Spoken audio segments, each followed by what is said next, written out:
This is Cadillac Unscripted on 107.9 CDY. It is sponsored by Independent Bank. It's another half hour of local chat here on Cadillac Unscripted, and glad to have Katy Huckle back alongside in person today. And Katy, one of our favorite guests who does so much good and is the leader of the conduit for the group that does so much good in the community, is with us again today. Her business card should read Human Dynamo. Okay, that's what it should read, with a cape to go along with it. Now, we have Doreen Lanc in the studio with us this morning. Doreen is the executive director of the Cadillac Area Community Foundation. And like you said, a conduit. When people in town need help with anything, they call Doreen. And if the foundation itself isn't involved, she knows who to call, when to call, and how to make things happen. And two areas, Doreen and I traveled to the studio together today, and two hot buttons for Doreen are veterans and kids. And so can you talk to us a little bit about what you're up to at the foundation, and then we want to talk about your hot buttons. So good morning. Good morning, everybody. This was a perfect timing because I'm getting ready to do a holiday letter to our donors. Oh, boy. And so everything's been coming out of the closet, looking at it, how much money we've spent. And when you start adding things up, you think, wow, did we really spend that much money on nonprofits in the community to help? And we did that. And, you know, you're right. Veterans and students are like a huge thing for me. Senior citizens. Actually, I don't know what isn't a huge thing for me. Right. I try to have all the resources for everybody. But a couple of things that we did this year that I am just over and heads and over on it is Spark in the Dark. I don't know if you're aware of it, right? But Spark in the Dark is a Facebook forum that it's a peer-to-peer. We all have stuff in our basement, in our garage, in our cupboard that we don't need. And there's people out there that need that. Yes. A lot of baby items. Like, you know, my baby can't drink this formula. It's a brand new can. You know, can I give it away? Can I donate it? My child just grew out of a playpen or a car seat or, you know, one of those jumpy things. And they, you know, they're willing to give them up to other people. Nice. And the people that need them, they're so grateful. And they're like, you know what? My little one just got out of his 0 to 3. Do you know anybody that needs them? I mean, that's what happens. Great. They want to pay back and pay forward. I see. Spark in the Dark is fairly new. It's only about maybe 4, 5, 6 weeks old. How did that come about? Did you see other communities doing this and think, I should do this too? Yeah, Traverse City has about 15,000 people on their Spark in the Dark. Oh, wow. We have 1,245 right now, but that's 2 months, you know. Right, but it'll grow. The big thing is we have already done 103 things to help people. In 2 months. Really? So can you give us some more? This is fascinating to me. I mean, how does the format work? Is it I have something, I need something, and they're communicating with one another, or are you home based, or how does it work? We have 3 reps. Okay. Of course, I'm one of the reps because I helped fund it and get it started, and the foundation did too. And then we have somebody in Missaukee County. Nikki Schultz also helps, and then we have Nicole Boscher. She's with Social Services, DHHS. So we have a really good combination of people that are in there. Okay. So what they'll do is they'll post something to us. We get it first, and then we approve it. So we don't put anything on there, people asking for money. But we get a lot of things like last week we had an unusual one. It was a young man. He had asked if there was anybody out there that could drive him, you know, it was like 25 miles to visit his 3-year-old son because he had visiting time with him. And we thought, you know what? We kind of chatted back and forth through Messenger, and it's like, you know what? Let's do this because, you know what? There's probably somebody out there that has time to do this. Right. So we did it. He had 3 or 4 people say, hey, bud, I'll take you. Isn't that something? So it doesn't have to be a material item. It can be a service. Nope. We had a veteran lady. She was in Marion living in a tent. She was homeless.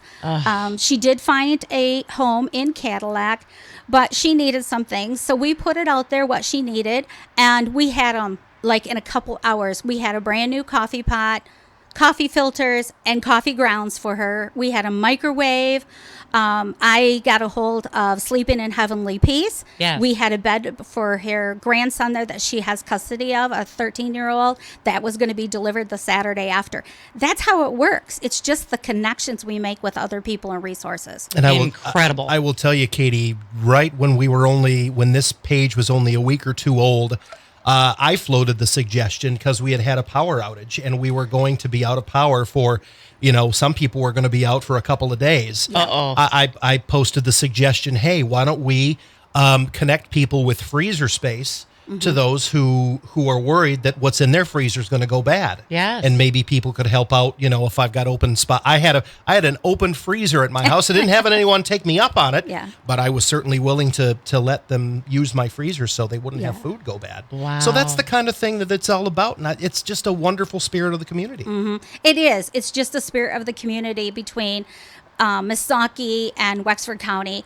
Traverse City has done a great job. The program is only probably about 4 years old. Manistee has it, and Mount Pleasant now has it also. But it's a $10,000 program.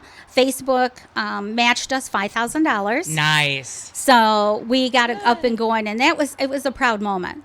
Oh, wow. Well, congratulations, because we know you're busy with all your other programs, and then you just keep adding to them. So tell us about your veterans. How's it going?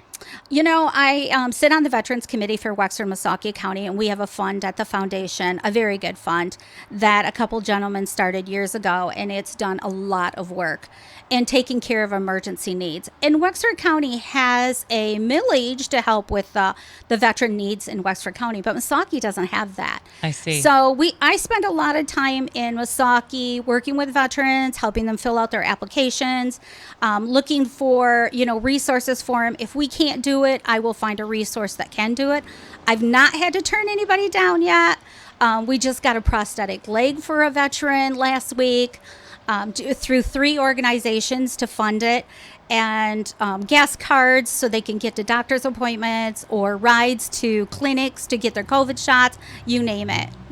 You explained to me that if you can show the community the impact that you can make on someone's life, that folks step up with dollars. Yes. The role of the foundation has always been assets for many, many years.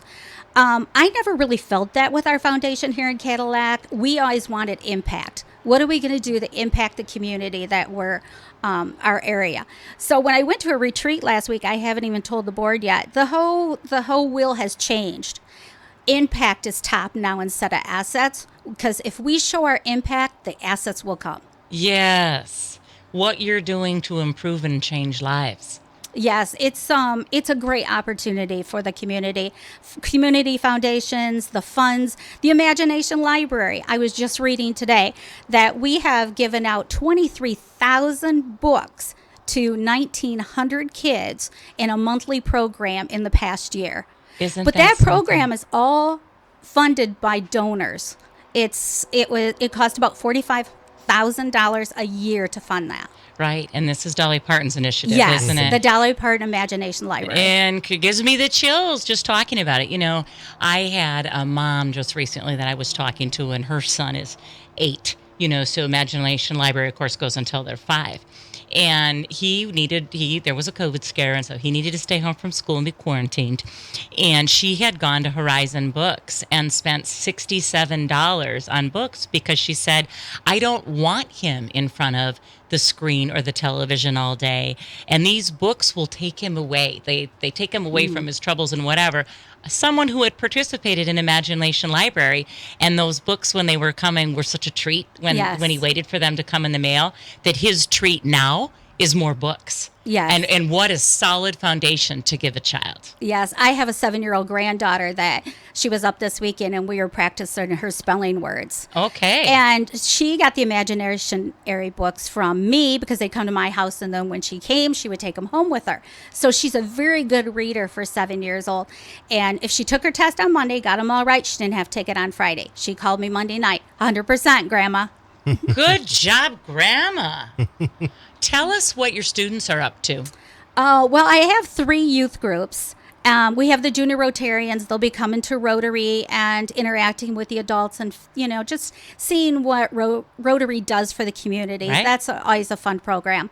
The Youth Advisory Committee, we have 33 students this year. No kidding. Wow. And a good mix of male and female. And they're really excited about doing things because the last couple years have been quite slow. Right. So they're ready to spend some money. Good. And they have some big projects coming up. Right now, they're working on a diversity project with Mac Trell 6th graders. Good. And they're going to do Skittles, and the Skittles will be a different thing, like reading a book. Did you read a book last summer when you were home?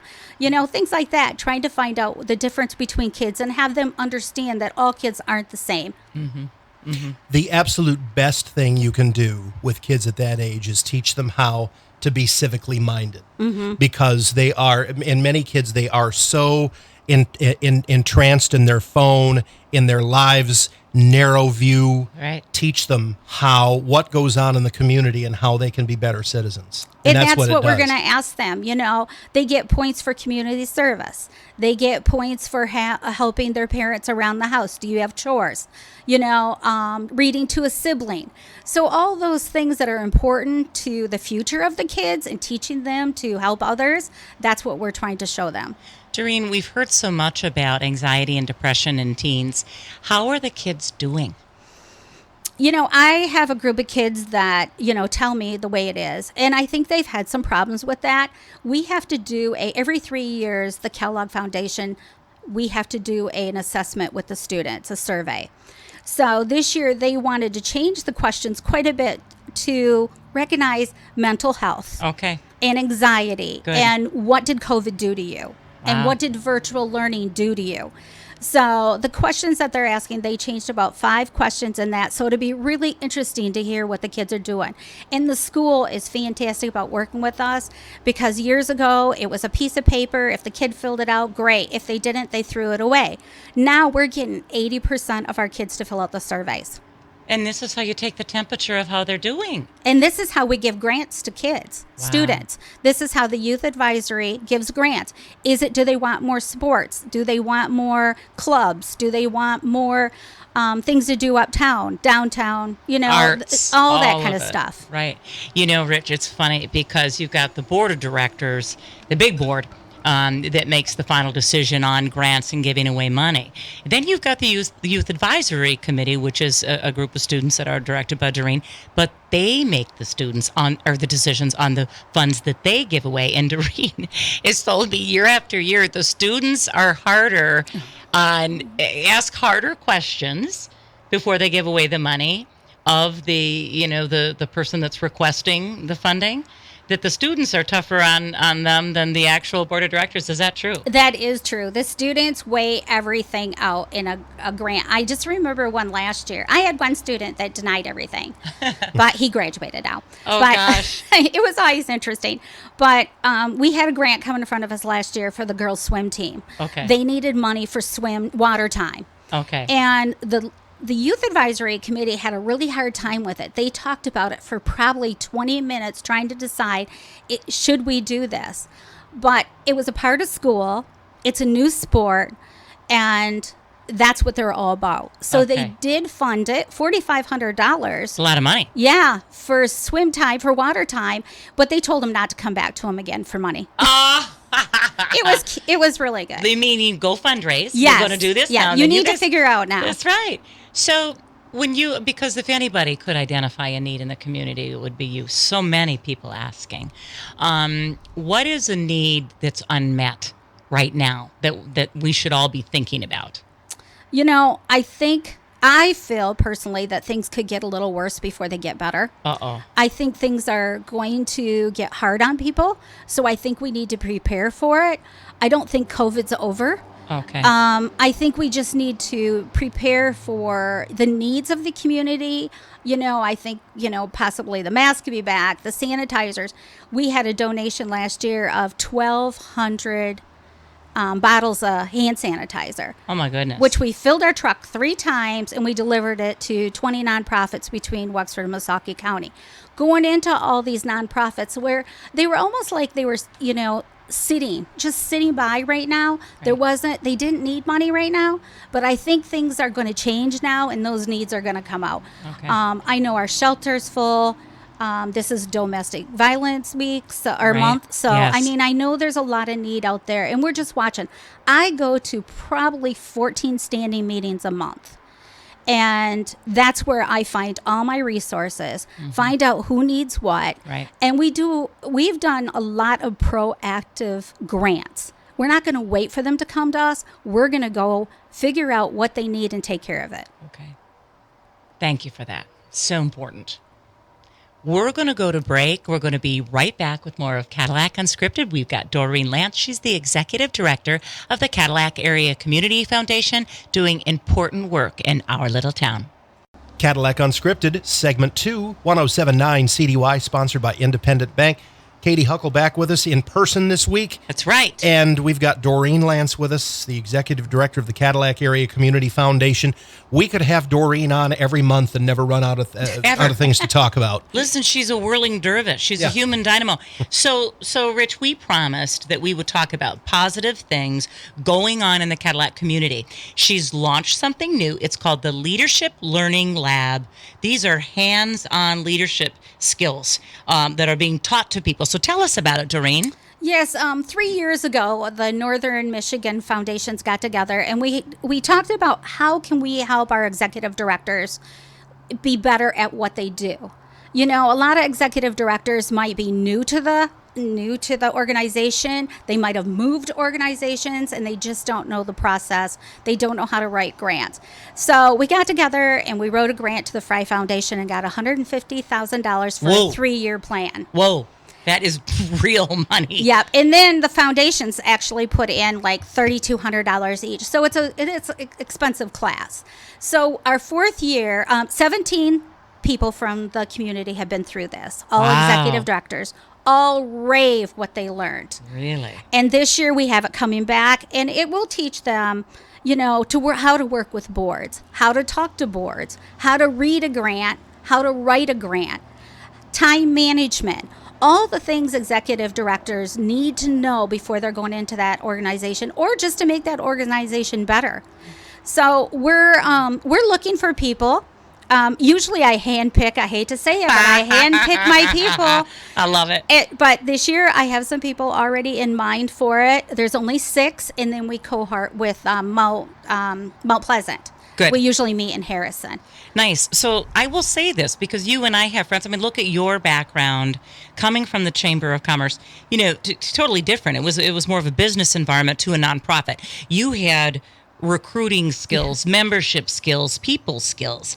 But in terms of that kind of fundraising, right? That was self-taught. Yeah. You and I have another dear friend who has an accounting background that became the executive director of a nonprofit. So she's awesome with money, but did she really know how to write grants? And she went through the class. I love it. I love it. And so what you're doing is you're helping people put tools in their toolbox. That's exactly it. We want to make sure their toolbox is full with whatever they need, so if an issue comes up, they can solve it. The other thing it does that I'm really excited about, from the chamber world, I always had a cohort of friends that were, directors. Yeah. You could always give them a quick email or text. Hey, how do you do this? Or what are you doing about this?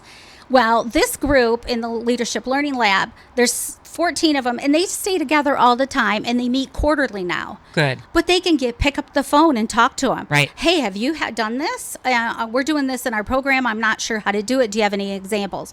Those are the things that they can share to be better. Copy. Why reinvent reinvent it if somebody else is already doing it? Copy the homework. And the unintended consequence of this type of togetherness or collaboration is you're not duplicating effort. Right. So you identify a need, and it's like, oh, that person's already doing that. Let's assist them, but let's not both be doing the same things, because you get donor fatigue when you get into that. If donors are being asked for money all the time, it's like, wait a minute, I thought these guys were already doing that. And so I see, in particular, nonprofits in Cadillac doing a very good job of, wait a minute, I think this group's already doing that and checking that kind of thing, you're not stepping on each other's toes. It's remarkable that you're all friends. I mean, hats off. It is. And, that isn't always the way it is in other communities. Right. Going to the different foundation meetings and retreats and stuff, I have found that they might not work with another organization or they might not work with a United Way. United Way is my best friend. Right. I mean, I'm going to, we're going to figure out how to solve the problem. Yes. Awesome. Good for you guys. Collaboration. That's what it is, Rich. And it goes on a daily basis here. That's It right. does. Yeah. Every day there's something that comes up. Somebody will call looking for volunteers, because they know I have 3 youth groups. Or they'll be looking for some kind of resources, that they don't know how to find themselves. All, social services, DHSS, United Way, Habitat, all of those, Oasis, we all connect very well together. Wow. You mentioned another program that you're really excited about. Tell us about it. Yes, I took this to the board last January, I believe, January or February, and it was a small business grant for our small business owners. And through a grant through Consumers Energy and Venture North, we collaborated and we put money in from the foundation funds, and we did small business grants. And we granted, out of Wexford-Missaukee County, we did 13 small business grants. No kidding. I think that people don't understand how hard it is on the small business. And I can yes. give you an example. My daughter owns Cadillac Tuxedo. She was down for 18 months with no income. No income because of that. Luckily, she has lots of other things in her toolbox that she can do. Yes. And she did. But, I mean, Good job, Ashley. Yeah. Weddings were canceled. Proms were canceled. Homecomings were canceled. Who wore a tuxedo during those months? That's Nobody. right. Yeah. Nobody. You have no reason to. Right. So when you talk about a small business that specializes in something, they had a real issue. So we were, I talked to people in town and I said, send examples. Find out what your neighbors are doing. Who are the people really in trouble? Mm-hmm. We don't want them to close their doors. So we need to find them. So we went out and looked. Awesome. Can you give us, I know for confidentiality reasons, you can't get into names of businesses or people, but can you give us some examples of the help that folks need? Are we talking about like utility bills or what help were you able to provide small business owners? Well, there was a tanning salon in Cadillac that actually a banker called me. One of the banks called me and said that she was in trouble. And her and I connected, and I knew about some things that were coming up through Venture North. Good. And what it was, she bought the business in December. Oh, no. Terrible timing. She But had you wouldn't know about You it. would think that December, everybody's going to get ready for spring break and, all this stuff coming up. She was shut down, March 1st. Devastating. So she had no way to pay the rent, pay the machine, the tanners, all this stuff. So things like that are the ones that we really paid attention to. Okay. Wow. And folks, I mean, do you reach out to them or do they reach out to you? Or in that case, you kind of had the banker help you make that connection. Yes, the banker made that connection. But we really kind of took a look at, DJs. What were the DJs doing through all this? Oh, Nothing. boy. Nothing. Not a thing. What were the photographers doing through this? Not a thing. Right. So we really looked at the different businesses that were really affected by this, that were probably they just didn't want to come out and say anything. They were just going to try to work through it. But we sent people out there to talk to them. And now Venture North is following up with them and helping them with the business plans, helping them with their business, expenses. And there is all this follow-up that goes along with it. And they feel like they're not alone in this anymore. That's right. We want to have a robust community that we have stores and services to go to. So important to support these folks. Doreen, you mentioned that you're drafting your holiday solicitation letter to donors. I'm curious, a successful campaign will look like what in terms of hard dollars? Basically this year, I just want to tell everybody what we've done. All right. Over $480,000 went back in this community last year. Incredible. Nearly $90,000 just in scholarships. Those are the things I want people to know what we're doing. I want them to have their faith in us, and I want them to trust us and know that we're good stewards of the funds that we have. Okay. So we talked about what you see as possibly we're not at the bottom, and possibly it's going to get worse. If money were no object, I mean, let's say you had the most successful campaign you've ever had in the history of the Cadillac Area Community Foundation, and you brought in several $1 million. Where would you take the organization with big money? I have looked at other organizations and them taking the next steps, of what to really do. And I think we have some steps to take, definitely. Okay. All right. I'm not sure what that looks like right now, but coming from that retreat, I did write down a lot of ideas that people were talking about. And I think we're ready to go to the next level. It feels like you're just getting started. I mean, somebody your age might be considering retirement. I know. And I feel like she just started her engines and she's headed off on the runway, Rich. I mean, the sky's the limit. Yeah, I just had that conversation with a friend this morning that she's got a very high demanding job, and she has an opportunity for another one. I said, maybe you're ready for that. And Right. if you're bored, I have lots of things we can do. Do you ever run out of energy? Occasionally. No, not really, because then I have to go home and take care of the puppies and get But dinner. they're your kind of They're my relaxed time. Okay. So Yeah. it's the dogs. Yeah, the dogs cuddle on me, and I have a new puppy that wants to just, give kisses all the time, and that's my enjoyable life at home. Wow. We so much appreciate everything that you're doing for the community. I don't know how you juggle all of it, but you're just doing incredible work. I do have one question for you. Sure. I actually have two questions for you. Okay. The youth groups that you're involved in, do those kids when you interact with them, do they make you feel younger? Yes, they do. How so? She's wearing a leopard dress Yeah. for her interview. Yes, they do. And they're just like my kids, kind of, And I get the nicest letters when they graduate. I sit there and cry because they're the nicest, like, you were the best mentor I've ever had through my life.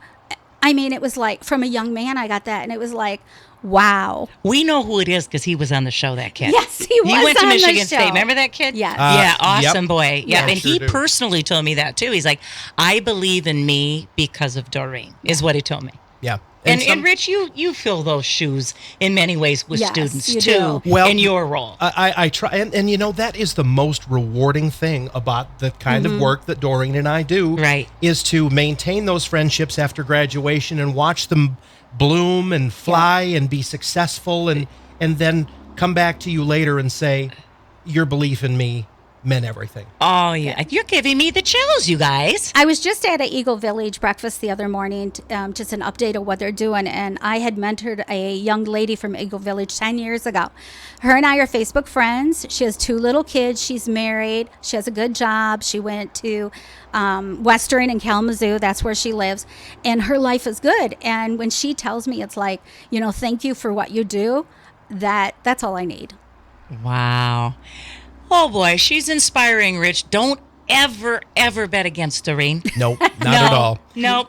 Last question. Sure.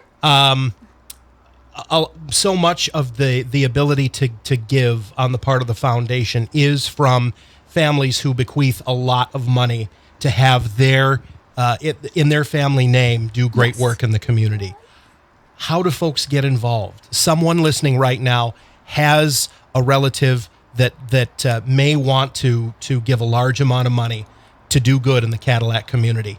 How do they go about that? Rich, that's funny you asked that, because the one thing that I want to really go out into our community and talk about in January is our Legacy Society. You can leave a bequest in your will. You don't have to give it now if you don't have it, but you can leave a bequest. You can leave, I don't care if it's $500 or $5,000 or $50,000. Every little bit counts, and every bit of funds will help somebody in the future. And I will say to parents who are listening out there, look at the Cadillac Area Community Foundation page. You will find information on scholarships there. Yes. That are handed out yearly. And a lot of that money comes from folks who, some of them go on in perpetuity, right? Oh yes, most of them Endowed. do. Yeah, most of our funds are endowed, so they're going to go on for generations. That's wonderful. How do folks find information on the Cadillac Area Community Foundation? Oh, you can go to the website at CadillacFoundation.org. Feel free to call me. It goes right to my cell phone at any time, day or night. Doreen Lanc, everybody. She's the executive director of the Cadillac Area Community Foundation, doing such important work in Cadillac. Thank you so much for the energy and positive vibes, and mostly the impact, the difference you are making in people's lives. We love you, Doreen. Thank you for having me. Cadillac Unscripted is sponsored by Independent Bank, and next week, 8:30 Saturday morning, same time, same station, more of Cadillac's good news on 107.9 CDY.